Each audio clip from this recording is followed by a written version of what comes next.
Shalom. Shalom saudara-saudara yang kasih oleh Tuhan. Mari kita bangkit berdiri. Kita siapkan hati kita memuji Tuhan. Amin. Haleluya. Katakan pada tetanggamu, tetanggaku, welcome home. Haleluya. Kasih salaman kepada kanan kirimu. Katakan kepada mereka kasih senyum yang terbaik. Katakan welcome home. Shalom. Haleluya. Haleluya. Kita siap untuk memuji Tuhan. Amin. Come on. Oh, kami puji, kami muliakan nama-Mu Tuhan.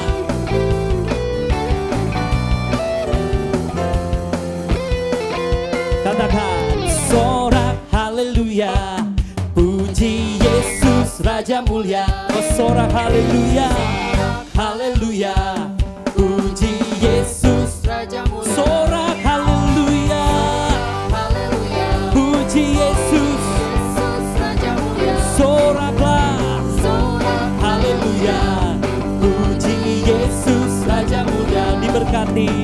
Diberkati yang datang dalam namanya, puji kebesarannya. Diberkati yang datang dalam namanya, sana sang Raja. Angkat suara pujinya, besarkan namanya. Tinggikan agungkan dia, Raja segala. Oh, angkat suaramu, angkat suara pujinya, besarkan namanya. Tinggikan agungkan dia, Raja segala raja. Come on. Mari yang percaya katakan sorak haleluya, puji Yesus Raja mulia. Sorak haleluya, haleluya, yes Lord, Yesus Raja mulia. Sorak haleluya, puji Yesus Raja mulia. Sorak haleluya, puji Yesus Raja. Oh, diberkati yang datang, diberkati yang datang dalam namanya, puji kebesarannya. Diberkati yang datang dalam namanya, sana sang Raja. Angkat suaramu, angkat suara pujinya, besarkan namanya. Tinggikan agungkan dia, Raja segala. Angkat suaramu, oh, angkat suara pujinya, oh, besarkan namanya. Tinggikan agungkan dia, Raja segala raja. Oh, saya mau dengar suaranya, come on. Sorak haleluya, sorak Haleluya, come on. puji Yesus Raja Oh, mulia. one more time, come on. Sorak haleluya, puji Yesus Raja mulia. Oh, sorak haleluya, come on. Sorak haleluya, puji Yesus Raja mulia. Sorak haleluya, puji Yesus Raja mulia. Diberkati yang datang, Berkati yang datang dalam namanya, puji kebesarannya. Diberkati yang datang dalam namanya, sana sang Raja. Angkat suaramu, angkat suara pujinya, besarkan namanya. Tinggikan agungkan dia, Raja segala. Oh, angkat suaramu, angkat suara pujinya, oh, besarkan namanya. Tinggikan agungkan dia, Raja segala. Oh, Raja segala raja, oh, Raja segala raja, segala raja. Mari yang percaya bersorak haleluya, haleluya, haleluya. Katakan katakanmu, tetanggaku, apakah engkau tahu that the best is yet to come? And those who believe say amen. Come on. Oh, kami percaya Tuhan, masa depan yang penuh dengan harapan Kau sediakan bagi kami Tuhan, bagi setiap orang yang percaya.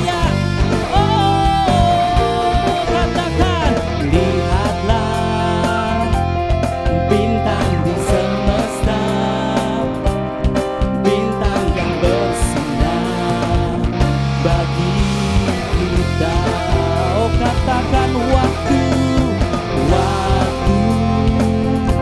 yang telah diberikan sangatlah berharga. Oh yes Lord, janganlah sia-siakan. Oh sebab kaulah yang ku dapat. Oh dan kaulah segalanya. Oh yes Lord, now I run, and set my eyes on you. I lay my life at your feet, my heart and my plans and my future's in your hands. Now my soul rests like the stars above. For I know that the best is yet to come. Oh yes Lord, oh we believe it, oh we believe it. Katakan lihatlah bintang di semesta, oh bintang yang bersinar. Oh thank you Lord bagi kita. Oh katakan bapak tanganmu, waktu yang telah diberikan. Oh yes Lord, yang telah diberikan. Lihat tetanggamu yang lain lagi, katakan sangatlah berharga. Jadi jangan disia-siakan saudara. Oh sebab kaulah yang ku dapat. Oh dan kaulah segalanya. Oh now I run, and set my eyes on you. I lay my life at your feet, my heart and my plans and my future's in your hands. Now my soul rests like the stars above. For I know that the best is yet to come. Oh now I run, come on. Now I run And set my eyes on you. I lay my life at your feet. My heart and my my plans plans and my future is secure in your hands. Now my soul, yes Lord. Rests like the stars above. Oh for I Know that the best know is yet to come. Now I run, and set my eyes on you. set my eyes. Oh yes Lord, I lay my life at your feet, my heart and my plans and my future in your hands. My soul Rests like the stars above. Oh, I know that the best is yet to come. Oh, for we know, Lord, your plan is to prosper our soul. Oh, we believe it. Yang percaya bersorak bagi Tuhan. Katakan terima kasih Tuhan buat rancanganmu yang luar biasa bagi kami. Haleluya. Saudara, katakan pada tanganmu, tanganku. Apa tujuan hidupmu? Biarlah tujuan hidupmu memuliakan Tuhan, menjadi terangnya yang ajaib. Yang setuju katakan amin. Oh come on, kita mau nyanyikan lagu yang sedikit jadul, tapi salah satu lagu kesukaan saya. Come on.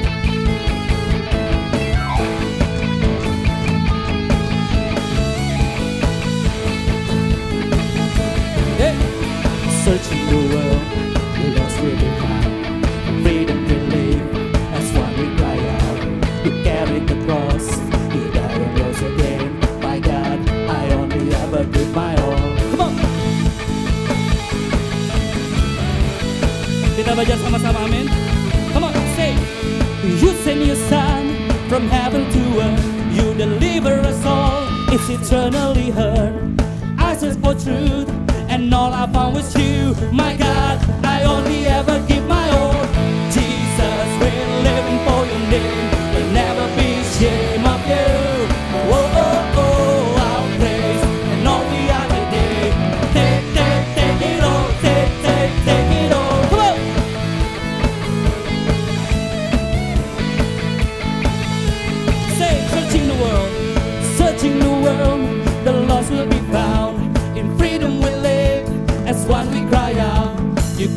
the cross, you died and rose again. My God, I only ever give my all. Come on. Oh, thank you, Lord. You sent your son. You sent your son from heaven to earth. You deliver us all. It's eternally heard. I search for truth, and all I found was you. My God, I only ever give my all. Jesus, we're living for your name. We'll never be ashamed of you. Oh, oh, oh, our praise, and all we are today. Take it all, take. Oh, Jesus, Jesus, we're living for your name. We'll never be ashamed of you. Oh, oh, oh, our praise, and all we are today. Take it all, take it all. Come on. Running to the one who heals the blind, following the shining light. In your hands the power to save the world, my life. Oh, running to the one who heals the blind, following the shining light. In your hands the power to save the world, my life. Come on, clap your hands.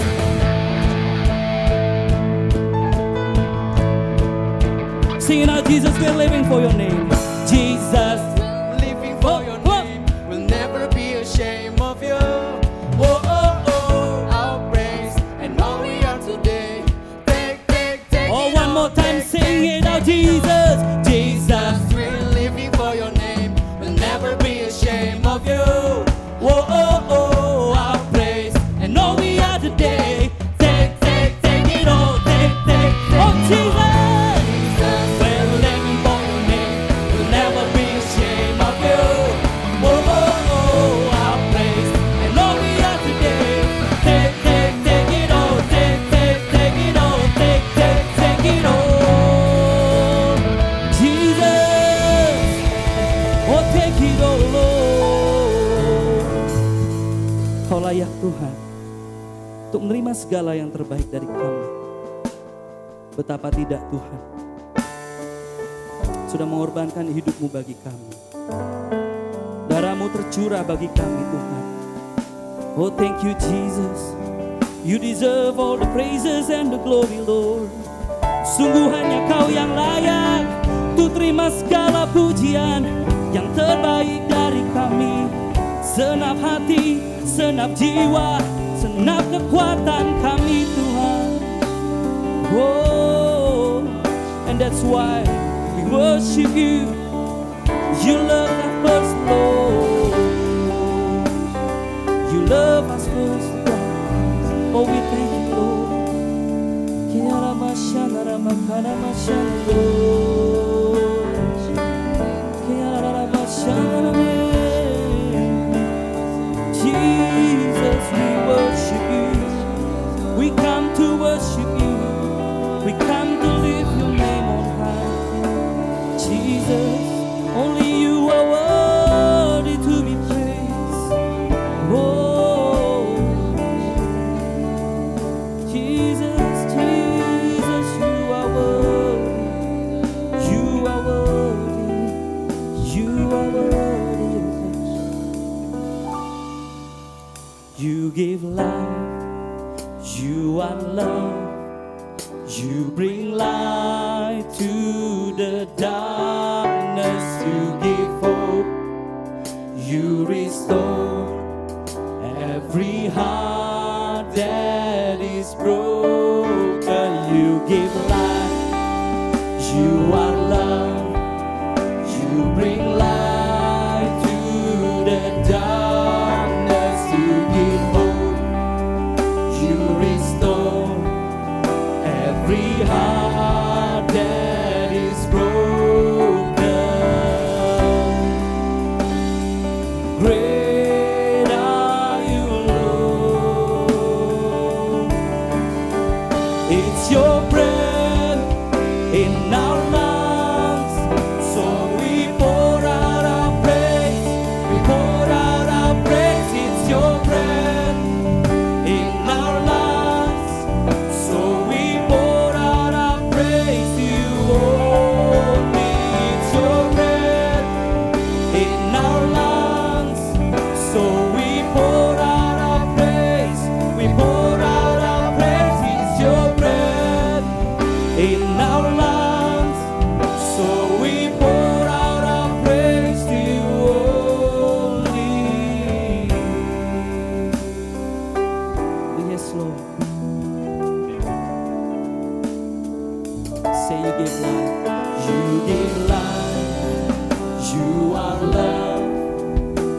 bring light to the darkness, to give hope.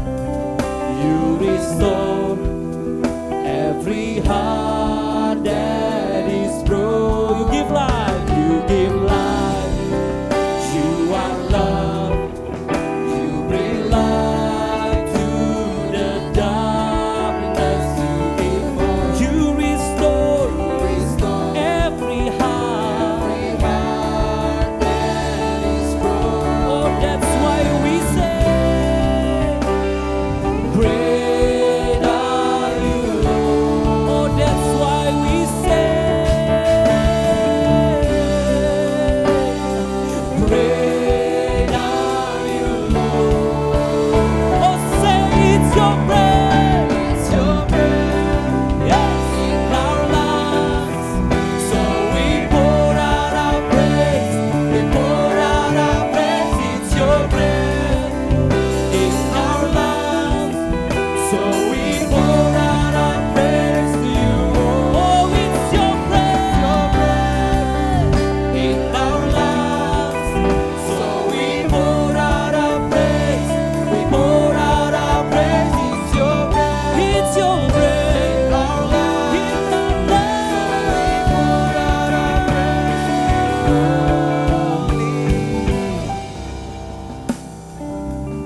Yes, Lord. Yes, Lord. All the earth will shout your praise. Our hearts will cry, these boats will sing. Great are you, Lord.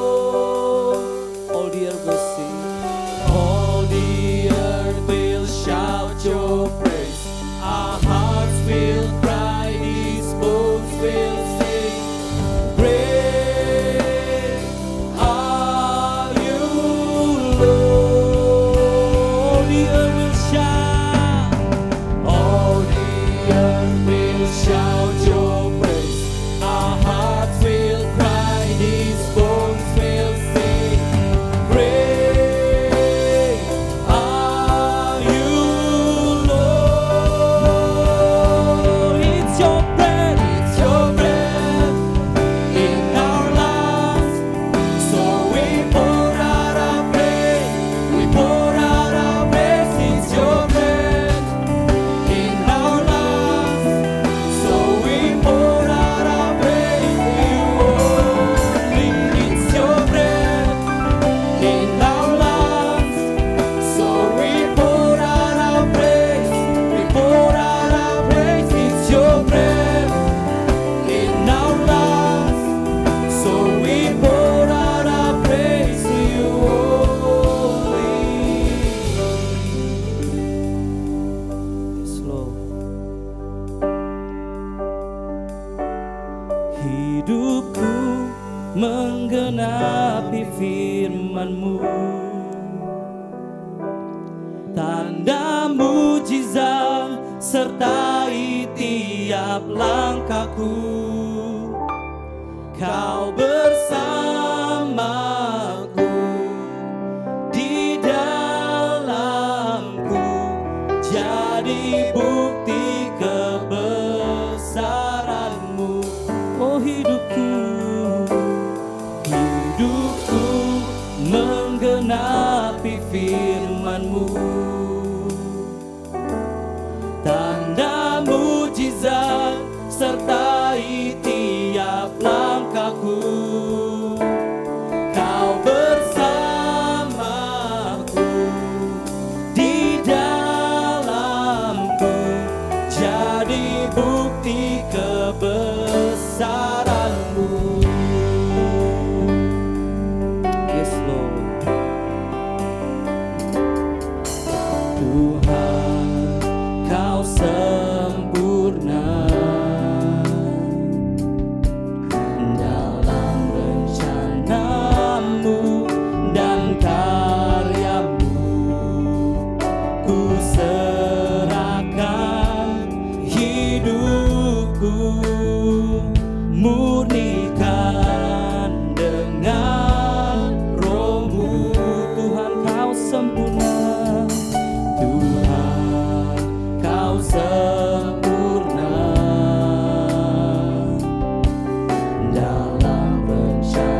ingin menggenapi firman-Mu Tuhan. Tanda mujizat Saya mau katakan, sertai tiap langkah biar firman-Mu yang mengambil alih dalam hidup kami Tuhan. bersamaku. Di dalamku Jadi bukti kebesaran-Mu. Kita nyanyikan sekali lagi. Hidupku menggenapi firman-Mu, oh tanda mujizat tanda mujizat sertai tiap langkahku. Kau bersamaku di dalamku, jadi bukti kebesaran-Mu. Kau bersamaku, roh-Mu di dalamku di Tuhan, dalamku. jadi bukti kebesaran-Mu. Jadi bukti kebesaran-Mu. Jadi bukti kebesaran-Mu. Oh, we worship you, oh God. We worship you, Lord. Kami sembah Kau Tuhan. Kami puji kebesaran-Mu Tuhan. Dalam hidup kami, di dalam bangsa kami ini ya Tuhan, kami mau puji kebesaran-Mu Tuhan.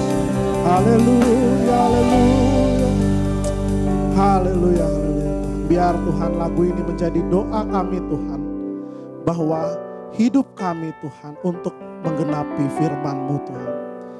Dan saat ini Tuhan kami hendak belajar dari firman-Mu, mendengarkan firman-Mu Tuhan. Tuhan berilah kami pengetahuan, hikmat, dan kebijaksanaan Tuhan. Dan bimbinglah hamba-Mu ini Tuhan, agar apa yang Kau firmankan dapat bekerja sesuai dengan kehendak-Mu saja Tuhan. Kiranya firman-Mu ini Tuhan bisa menjadi berkat bagi kami Tuhan. Berbicaralah Tuhan, kami sudah siap mendengar dan menerima firman-Mu Tuhan. Dalam nama Tuhan Yesus kami berdoa dan mengucap syukur. Haleluya. Amin. Amin. Puji nama Tuhan. Haleluya. Silakan duduk Bapak dan Ibu. Terima kasih tim musik ministry. Puji nama Tuhan. Ya, Bapak dan Ibu, kita akan langsung menyelam dalam firman Tuhan. Terjun dalam firman Tuhan ya. Kita akan buka di 1 Samuel 17. Ya, 1 Samuel yang ke-17. Dan khotbahnya hari ini ya berbicara mengenai keberanian yang sejati. Ya, keberanian yang sejati. Kita sudah sering sekali mendengar kisah ini. Ya, saya percaya buat kita yang sudah lama berada di gereja, mungkin dari sekolah minggu, ya kita sudah diceritakan mengenai hal ini. Ya, siapa yang belum dengar mengenai kisah Daud dan Goliat? Saya rasa ya kalau mungkin ada ya nggak apa-apa, kita baca lagi. Ya, tapi saya rasa semua orang ya sudah sangat familiar dengan kisah ini. Ya, David versus Goliath. Ya, Daud melawan Goliat. Ya, dan kalau kita melihat ya sosok Daud di dalam cerita ini ya digambarkan sebagai seorang anak muda yang berani. Ya, luar biasa, kita mau menjadi Daud kan gitu kan. Kira-kira ya sudut pandangnya kalau kita diberikan kisah ini. Nah, kalau kita lihat di 1 Samuel 16 ya, kita lihat bahwa Daud baru saja diurapi oleh Tuhan. Ya, diurapi oleh Tuhan. Dan saat seseorang itu diurapi oleh Allah, ya, roh Allah itu ada padanya. Ya, dan akan ada suatu keberanian. Ya, kita lihat ini dalam banyak tokoh-tokoh di dalam Alkitab. Ya. Kita lihat misalnya Otniel ya, di Hakim-Hakim 3, dikatakan roh Tuhan menghinggapi dia. Ya, dan ada keberanian dia bisa berperang. Ya, saya nggak akan bahas satu-satu ya, nanti sampai besok nih gitu ya. Nah, Gideon, ya Hakim-Hakim 6 dikatakan waktu itu roh Tuhan menguasai Gideon. Ya, maka dia bisa ya menyerukan teriakan perang, ya, meniup sangkakala. Ya. Nah, begitu juga dengan Samson, ya, di Hakim-Hakim 14, ya, dikatakan roh Tuhan menguasai dia, maka ya, waktu dia melawan seekor singa, ya, dicabik dengan tangan kosong. Ya. Dan kalau kita lihat ya, di perjanjian baru begitu pula. Ya, kalau kita lihat di Kisah Para Rasul, murid-murid itu dikatakan di Kisah Para Rasul 4, ya, penuh dengan Roh Kudus, maka mereka memberitakan firman Allah dengan berani. Ya, dengan suatu keberanian.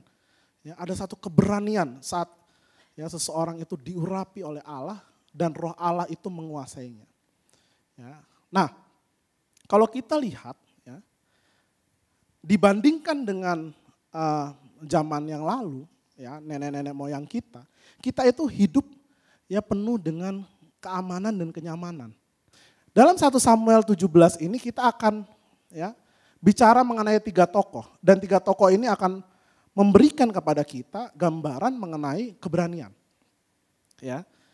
Yang pertama kita akan melihat pada Saul dan prajuritnya yang akan merepresentasikan tentang hilangnya keberanian. Oke. Yang kedua, kita akan melihat tokoh yang namanya Goliat. Ya. Yang akan merepresentasikan namanya keberanian yang palsu. Nanti itu apa? Kita akan lihat. Ya. Dan tokoh yang ketiga Daud. Ya, yang akan berbicara mengenai keberanian yang sejati. Ya. Oke, kita mulai satu persatu ya. 1 Samuel 17 ayat yang ke-32. Ya. Berkatalah Daud kepada Saul, janganlah seseorang menjadi tawar hati karena dia. Hambamu ini akan pergi melawan orang Filistin itu. Ya. Daud mengatakan kepada Saul, ya, jangan kamu tawar hati. Kenapa? Karena sebenarnya Daud tahu, ya, di dalam 31 ayat ke belakang itu, ya, Saul dan para prajuritnya itu sedang ketakutan.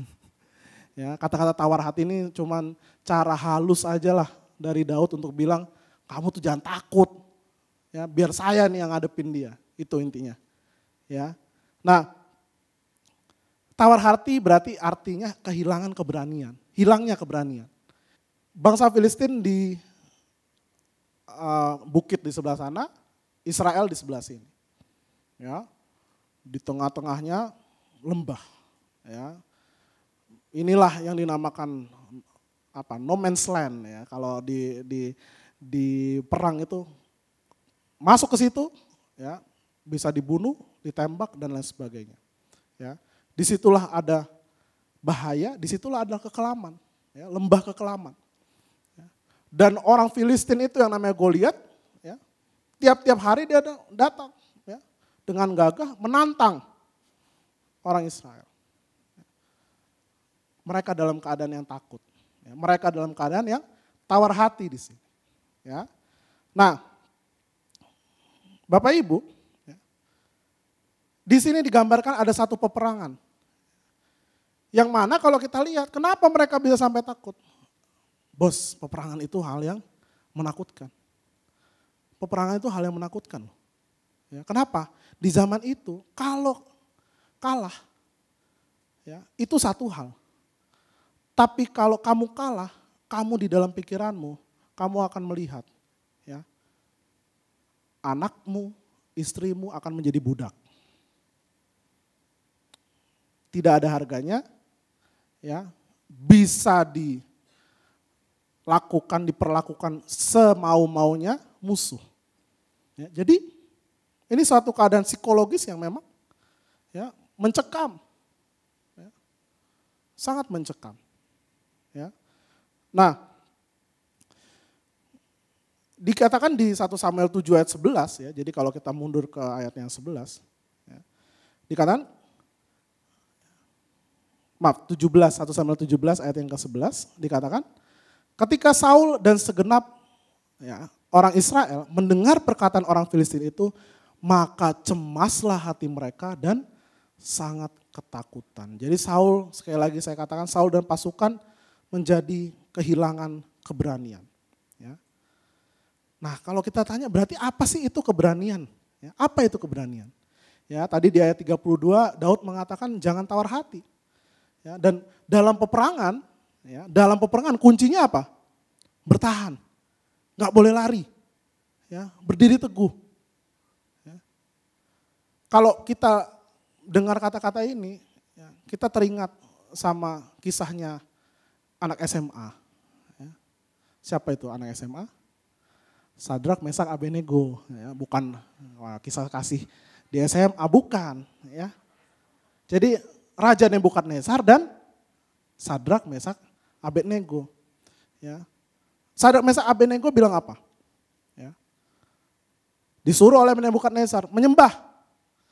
Kata SMA ini, ya. Mereka yakin Allah kami sanggup. Ya. Allah kami sanggup melepaskan kami. Ya. Tapi, ini kuncinya, tapi seandainya tidak, ya, seandainya tidak, kami nggak akan memuja dewa tuanku itu. Seandainya tidak, saya nggak mau. Kami tidak mau. Itu keberanian. Itu keberanian. Ya. Jika ya kita melakukan hal yang salah, hal yang egois, saya akan selamat. Oke, jika saya melakukan hal yang salah, hal yang egois, saya akan selamat. Tapi jika saya melakukan hal yang benar, hal yang tidak egois, saya mungkin saja tidak selamat. Mungkin saya tidak selamat, mungkin selamat, mungkin tidak selamat. Tapi pun tidak selamat, saya tetap akan melakukan hal yang benar. Itu keberanian. Paham ya? Ya. Dalam kata lain, maka keberanian itu ya bisa melakukan yang benar tanpa memerhatikan resiko bahaya dan konsekuensinya. Jadi bukan hal selamat atau tidak, bukan hal apa keuntungannya buat saya, bukan. Ya. Tapi coba perhatikan, apakah hal ini diajarkan kepada kita di sekolah-sekolah? I doubt it, saya ragukan itu. Ya. Mana ada zaman sekarang kita diajarkan seperti itu? Bukankah zaman sekarang sudah menyatakan yang penting kamu selamat dulu. Hal yang benar itu nanti belakangan. Oke. Di zaman Romawi kuno ya, orang-orang itu sering sekali membicarakan mengenai keberanian. Jadi salah satu nilai yang paling utama itu adalah keberanian. Kenapa? Karena mereka nggak bisa hidup tanpa keberanian. Ya, zaman-zaman kuno itu ya, peperangan bisa saja terjadi kapan saja. Kematian, pandemi dan lain sebagainya. Ya, kematian itu biasa aja. Bahkan orang itu tingkat harapan hidupnya nggak sampai 40 tahun. Ya, 50 tahun, 60 tahun itu udah luar biasa sekali. Kenapa? Nggak banyak hal yang bisa kamu lakukan kalau kamu sakit. Jadi keberanian itu satu hal yang diajarkan betul. Ya. Dan tadi saya katakan di zaman ini udah kita nggak dengar keberanian itu sesering mungkin nenek-nenek moyang kita, kakek nenek kita bicara mengenai keberanian. Ya. Dan keberanian itu bukan hanya soal kita berani maju ke medan perang dihujani peluru. No, enggak. Ya. Keberanian itu bukan hanya bicara mengenai itu. Ya. Tapi keberanian bicara mengenai orang-orang banyak yang tidak berani, tidak mau mengatakan hal yang benar, berbohong hanya karena tidak berani menghadapi malu. Tidak berani menghadapi kehilangan pekerjaan. Ya. Seorang psikolog, nah ini menarik nih. Seorang psikolog mengatakan gini, kalau kita mau melihat apa motivasi terbesar seseorang dalam hidup, maka lihatlah pada ketakutan terbesarnya. lihatlah pada mimpi buruk terbesarnya. Ya, kenapa? Karena kalau harapan kita semua sama. Ya, mungkin kita mau jadi kaya, kita mau jadi berhasil, sukses. Tapi coba ditanya satu-satu, apa sih ketakutannya yang terbesar? Beda. Ya, beda. Mungkin aja buat seseorang gitu ya, kehilangan muka atau rasa malu itu hal yang biasa. Kalau kita cerita gitu, aduh aku takut banget nih, ntar dilihat orang begini. Mungkin aja orang itu bilang, ah lebay lo. Ya. Karena beda, ya, ketakutannya beda antara satu orang dengan orang yang lain. Ya. Jadi bukan hanya soal, oh berani maju ke medan perang, berani mati. Enggak. Ya, tapi juga mungkin rasa malu, penolakan. Ya. Banyak kita dengar contoh tentara, dia udah tahu nih, wah kita sebentar lagi kalah dalam jumlah maupun dalam moral. Apa yang dia lakukan? Bunuh diri. Ya. Karena buat mereka sakit fisik itu bukan ketakutan terbesar mereka. Hilang muka. Malu dia kalau pulang harus ditawan dalam keadaan tertawan. Ya. Jadi keberanian bukan hanya kemampuan menghadapi ketakutan secara fisik. Ya. Tapi apakah kita bisa menghadapi ketakutan terbesar kita, ya, tapi kita tetap melakukan hal yang benar. Ya. Saya mau melakukan hal yang benar, saya mau melakukan hal yang tidak egois, apapun konsekuensinya. Ya. Jadi kita melihat ketakutan itu ada di mana-mana. Ya. Dan kalau kita lihat ya bangsa Israel dan Saul, ya, karena mereka ketakutan, ya, mereka hanya fokus pada diri mereka sendiri. Mereka hanya fokus pada kelemahan mereka, ya, sehingga ketakutan membuat kita tidak efektif. Ya, ketakutan membuat kita tidak efektif menjangkau keluar. Kita hanya jadi fokus pada diri sendiri. Ya, kita butuh keberanian. Kita butuh keberanian. Oke? Kita ke tokoh yang kedua. Goliat.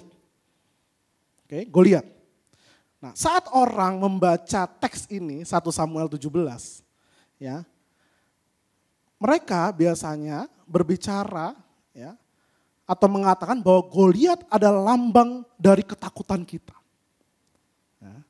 Wow, Goliat itu lambang ketakutan kita yang besar, raksasa. Ya. Dan Daud, ya, dilambangkan sebagai kita yang harus mengalahkan ketakutan itu. Oke? Ya. Kita harus bisa menjadi Daud. Hajar ketakutan kita, lawan ketakutan kita. Oke? Itu yang biasanya difirmankan atau diajarkan kepada kita. Ya, kita bisa mendapatkan inspirasi, keberanian atas kisah ini, atas kisah Daud. Ayo kita tiru Daud, ya, dengan menghajar ketakutan kita. Ya. Tapi coba kita pikir sebentar ya. Kalau kita benar-benar takut akan hal itu. Terus ada orang yang datang, udah hajar aja ketakutan itu, jangan dipikirin. Kira-kira bisa enggak? Ada orang yang bahkan bisa jadi lebih takut dan lebih overthinking loh. Think about it. Udah hajar aja. Gak sesimpel itu bos. Gak sesederhana itu. Ya. Nah, jadi ya, bukan sesederhana itu. Ya. Nah, coba kita sama-sama baca ya. Di dalam 1 Samuel 17 yang ayat keempat, ya, sampai ke-5 ataupun 6. Ya. Coba, nah ini. Ya. Lalu tampillah keluar seorang pendekar dari tentara orang Filistin. Namanya Goliat dari Gat. Tingginya 6 hasta sejengkal. Lanjut. Ketopong tembaga ada di kepalanya dan ia memakai baju zirah yang bersisik. Berat baju zirah ini 5.000 sikal tembaga. Lanjut. Dia memakai penutup kaki dari tembaga dan di bahunya ia memanggul lembing tembaga dan lain sebagainya. Ya, Bapak Ibu bisa baca. Nah, saya mau tekankan begini. Para sarjana teologi, sarjana perjanjian lama, ya, ini ya, mengatakan bahwa penggambaran Goliat yang seperti ini itu asing, tidak dikenal dalam penulisan yang biasa ada di orang-orang Yahudi. Ya. Beda dengan pencerita legenda di Mesopotamia kuno dulu. Ya. Kalau orang nulis novel kan gini ya, ya, oh rambutnya, oh lengannya dan lain sebagainya. Orang Yahudi tuh sebenarnya nggak terlalu sering memakai hal seperti ini. Ya. Kenapa ini begitu detail? Ya, detail terhadap fisik Goliat, apa yang dia bawa. Ya. Jadi, ya, menurut sarjana-sarjana perjanjian lama, ini mau menggambarkan satu gambaran mengenai kuasa, power. Ya. Jadi gini, ya, para penulis ya, atau penulis bukan mau mengkontraskan Daud itu pahlawan, Goliat itu pecundang, bukan. Ya, atau mau mengatakan Daud itu pahlawan, Goliat itu pejahat, bukan. Ya. Tapi justru penulis itu mau memberikan dua pilihan kepada kita. Ya. Terhadap apa itu kepahlawanan, apa itu heroism, apa itu keberanian. Oke? Tadi kalau kita baca di ayatnya yang keempat, 1 Samuel 17 ayat 4, ya, dikatakan Goliat dikatakan sebagai pendekar. Kalau bahasa Inggrisnya champion. Orang-orang pemenang. Ya, orang-orang pemenang, pahlawan, hero. Ya, dengan segala macam ya, kekuatannya. Ya. Nah, jadi ada seorang Goliat yang adalah pemenang, ada juga seorang Daud yang juga seorang pemenang, seorang pahlawan, tapi dengan cara yang berbeda. Ya, Goliat punya keberanian, Daud juga punya keberanian. Ya, jadi mereka berdua punya cara untuk ya, mengalahkan yang namanya ketakutan. Nah, kita lihat apa yang Goliat punya di sini. Ya, tadi kita udah baca ya, kekuatan fisik. Tadi ya dikatakan dia berapa ribu hasta tuh, 6 hasta. 6 hasta itu sekitar kalau satu hasta itu 45 cm mungkin 2-3 meter tingginya. Ya, ada yang bilang lebih bahkan. Ya. Kalau Pastor Joao berapa tingginya? 185, bayangin 2 kalinya Pastor Joao. Coba Pastor Joao berdiri sebentar. Nah ini coba bayangin ya, kita visualisasikan. Wah tinggi sekali, Yao Ming aja kalah tinggi ya. Oke, terima kasih Pastor Joao. Ya. Jadi kekuatan fisik. Ya, Goliat punya kekuatan fisik. Apalagi yang Goliat punya? Materi. Ya, materi. Kenapa? Itu yang kita lihat tadi, kita baca. Ya, itu perlengkapan senjata yang sangat high-tech pada zamannya. High-tech banget. Perunggu. Ya, besi. Ya. Kalau orang zaman sekarang bilang, kamu punya materi, kamu punya kuasa gitu ya. Anak TikTok. Ya. Lu punya materi, lu punya kuasa gitu kan. Keberanian bagi Goliat, ini garis bawah. Keberanian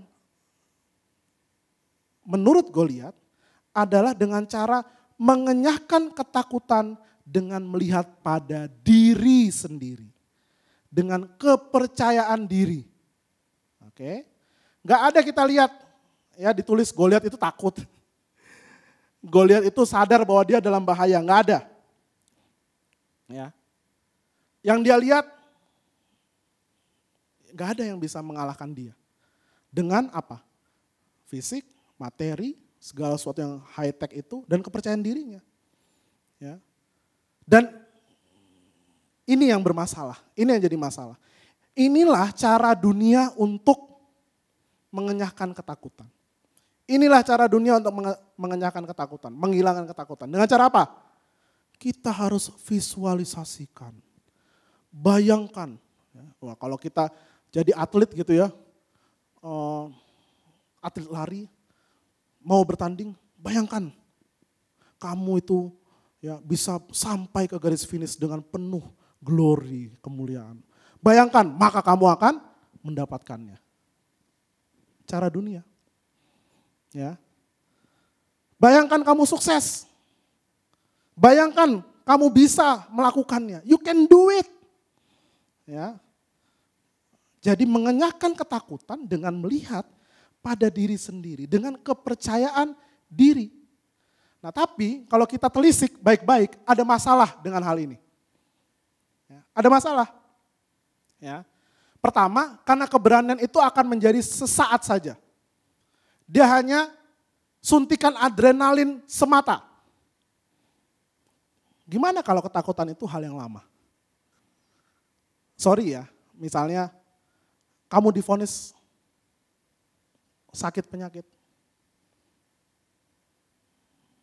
Kalau cuman mengandalkan diri sendiri, suntikan adrenalin semata, sementara saja. Ya. Dan hal yang kedua masalahnya, ya, kalau kita pakai caranya Goliat ini, ya, kita tidak takut karena kita melihat ada prospek kemenangan. Kita lihat ada prospek keberhasilan. Oh bisa nih gua kayaknya, paham ya? Apa ini? Saya bisa kok dengan dukungan semua itu. Ada prospeknya, ada harapan akan kemenangan. Ya. Namun gimana kalau prospek itu nggak ada? Kalau kemungkinan itu nggak ada, gimana?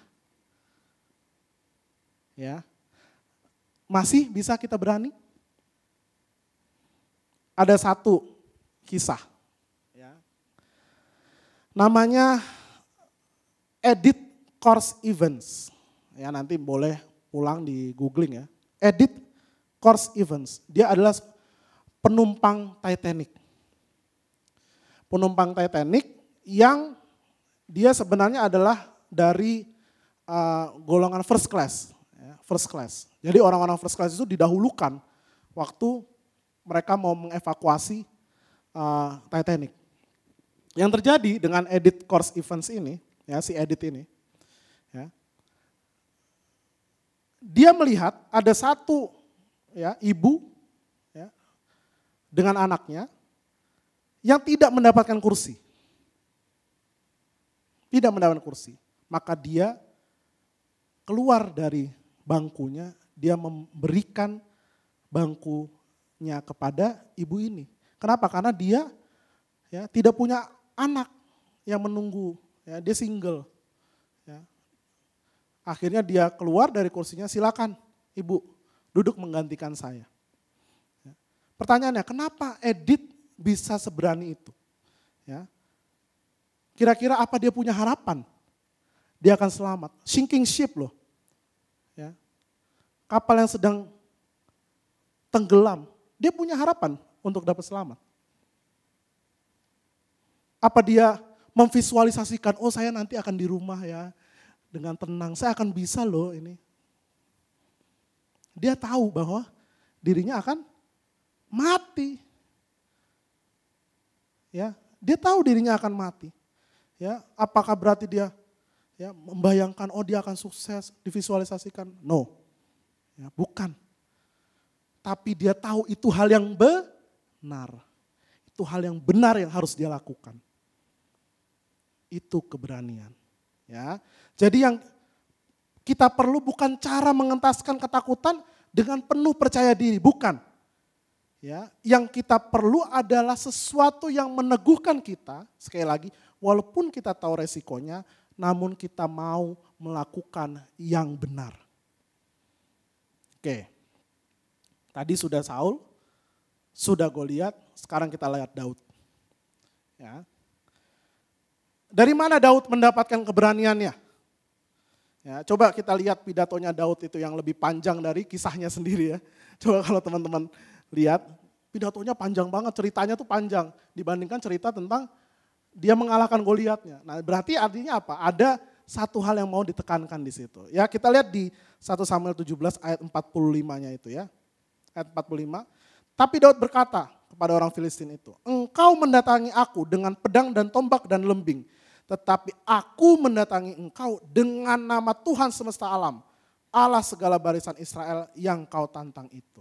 Ya. Nah ini nih, ya. Nah ini orang bilang kita harus punya iman seperti Daud. Ya.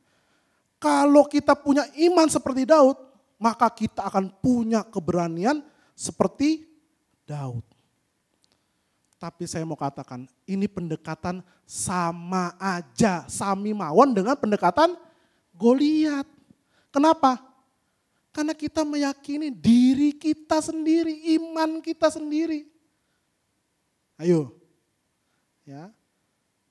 Ini hanya Goliat yang dispiritualkan aja. Ya. Karena sesungguhnya kita juga mengandalkan iman kita sendiri. Kita bilang, saya benar-benar taat sama Tuhan, maka sesungguhnya Tuhan akan memberkati saya. Gak akan ada hal buruk yang akan datang ke saya. Apakah hal ini Alkitabiah? Bahwa orang baik tidak akan ada hal buruk menimpanya? Apakah hal ini Alkitabiah? Jangan mencoba menghilangkan ketakutan kita pada diri kita yang mampu. Ya. Tapi kita butuh kekuatan di mana kita diperhadapkan dengan hal yang membuat kita takut, sekali lagi, tapi kita dapat melakukan hal yang benar. Saya tanya dulu, di kisah ini, Saul, Goliat, Daud, kita itu di mana sih? Kita itu di posisi siapa sih? Ini yang sering kali salah. Kita itu di posisi yang pengecut itu loh, Saul dan para prajurit. Halo, kita itu pengecut itu, ya. Kita prajurit yang sedang ketakutan sesungguhnya. Ya. Apabila tidak ada yang menyelamatkan kita, maka kehidupan kita akan binasa. Artinya apa? Tuhan sudah kirimkan penyelamat untuk kita yang adalah pengecut dan pecundang itu. Ya. Daud bukan menjadi contoh untuk bangsa Israel. Dengarkan ini. Daud bukan menjadi contoh untuk bangsa Israel. Daud gak bilang, oke, gua hajar duluan, lu belakangan. Ya bareng-bareng ya kita ya. Nah, ayo kita keroyok ya bareng-bareng ya. Kita bayangin ya nanti ya Goliat itu lagi jatuh. Ya, kita visualisasikan, kita sukses, ya, kita pukulin bareng-bareng. Enggak. Sorry, bukan seperti itu. Ya. Daud tidak datang untuk menjadi contoh. Daud datang untuk menyelamatkan bangsa Israel. Ya. Jadi Tuhan tidak menyelamatkan melalui contoh atau inspirasi. Namun dia menyelamatkan kita dengan kasih anugerah. Dengan perwakilan. Dengan perwakilan. Ya. Kisah Daud itu unik ya Bapak Ibu ya. Coba lihat kisah pahlawan-pahlawan lain. Ya. Hercules. Ya, bukan Hercules yang preman itu, bukan ya. Bukan. Tapi Hercules yang gagah berani itu ya. Ya. Dan lain sebagainya lah, lihatlah. Ya, dengan berbagai kekuatan. Daud ini lemah, kecil. Ya, namun dia bukan sukses walaupun lemah dan kecil. Dia bukan sukses walaupun lemah dan kecil. Dia sukses karena dia menjadi lemah. Karena dia menjadi kecil.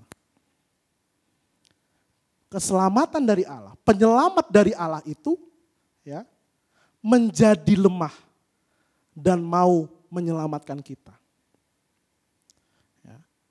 Penyelamat dari Allah mewakili kita semua. Ya, bukan menjadi contoh atau menginspirasi. Dia menggantikan kita. Ya, apa maknanya digantikan? Apa maknanya perwakilan? Ya, tadi kita lihat di 1 Samuel 17 itu. Ayo, satu dari lu, satu dari gua ya.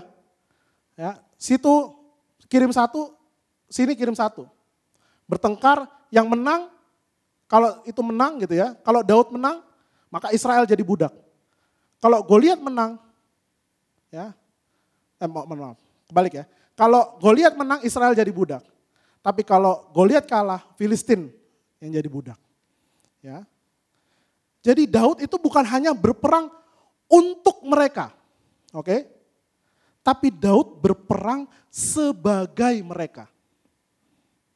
Oke? Jika Daud menang, maka Israel menang. Ya, apa yang akan terjadi pada Daud akan dianugerahkan juga kepada bangsa Israel. Ya, maka kemenangan Daud dianugerahkan juga kepada bangsa Israel. Ini bedanya kita dengan yang lain. Ini bedanya agama kita dengan yang lain. Ya. Di Ibrani, ya, Daud dikatakan sebagai salah satu pahlawan iman. Oke? Salah satu pahlawan iman. Ya. Karena iman Abraham, karena iman dan lain sebagainya, ya, Ishak, Yakub, sampai Daud. Ya. Tapi kita lihat, ya, Ibrani 12 ayat 2. Ya. Dikatakan, marilah kita melakukannya dengan mata yang tertuju kepada Yesus. Ya, tertuju kepada Yesus yang memimpin kita dalam iman. Kata-kata memimpin ini garis bawahi. Karena kata-kata ini artinya atau dalam bahasa Grikanya dipakai kata archegos, yakni champion.